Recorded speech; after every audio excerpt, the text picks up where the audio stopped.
बिस्मिल्लाहिर्रहमानिर्रहीम। अस्सलाम वालेकुम। मैं हूं महमूद अल हसन और आप देख रहे हैं फूड इन सीक्रेट्स। हमेशा खुश रहें और खुशियां बांटते रहें। आज मैं आपको पकोड़े बनाने का बहुत ही आसान तरीका बताने वाला हूं। जिस तरह ये दिख रहे हैं डिलीशियस किस्म के पकोड़े, इसी तरह मज़ेदार पकोड़े बनेंगे। तो किस तरह से बनाना है, चलें अभी स्टार्ट करते हैं। बिस्मिल्लाहिर्रहमानिर्रहीम। सबसे पहले मैंने यहाँ पे 1 पाव बेसन ले लिया है और इसमें तकरीबन 5 अदद मैंने प्याज काट के, छोटे साइज़ के प्याज, अगर बड़े साइज़ के हों तो 3 अदद काफ़ी हैं। तो ये इस तरह से काट के मैंने इसके अंदर डाल दिए हैं और एक बड़े साइज़ का आलू इस तरीके से काट के मैंने इसके अंदर डाल दिया।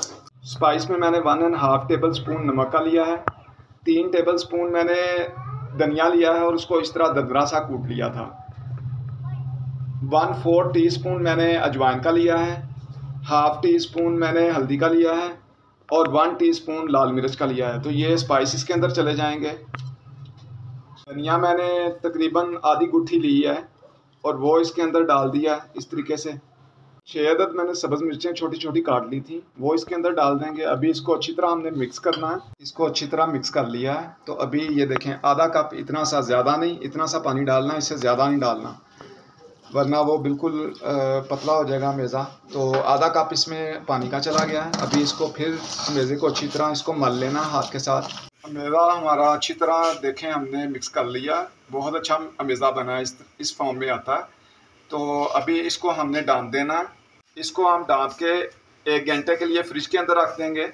ये एक किस्म का मैरिनेट हो जाता है, तो बहुत अच्छे इस तरह से पकोड़े बनते हैं। इसको 1 घंटा कंप्लीट हो चुका है, तो अभी मैंने फ्रिज से निकाल लिया है। तो दूसरी तरफ मैंने एक पैन के अंदर 1 कप ऑयल डाल के इसको गर्म कर लिया है। तो अभी इसके अंदर हम पकोड़े बनाने शुरू करेंगे 1 चम्मच के साथ। इस तरह से पकोड़ों का साइज़ आपने ज़्यादा बड़ा नहीं रखना। ज़्यादा बड़ा पकोड़े जो होते हैं वो अंदर से सही तरह पकते नहीं हैं। इनका साइज़ बिल्कुल छोटा रखना है आपने। ये देखें, ये साइज़ आपने रखना है। तो सारे पकोड़े इसी तरह मैं निकाल के आपको दिखाता हूँ साथ साथ। 1 मिनट तक इसको बिल्कुल नहीं हिलाना आपने। तो 1 मिनट के बाद इसको आपने ऐसे साइड चेंज करते रहना। और एक जो बात है वो ज़हन-नशीन कर लें कि इसकी फ्लेम जो है वो ज़्यादा तेज़ नहीं होना चाहिए, मीडियम से थोड़ा सा लो हो, मतलब मीडियम टाइप इसका फ्लेम होना चाहिए, इससे ज़्यादा नहीं, वरना नीचे से ऊपर से पकोड़े जल जाएंगे और अंदर से पकेंगे नहीं। तो ये देखें, अभी इसकी सारी साइड चेंज हमने कर ली है। अभी इसको थोड़ा सा और उस तरफ भी पकने देंगे।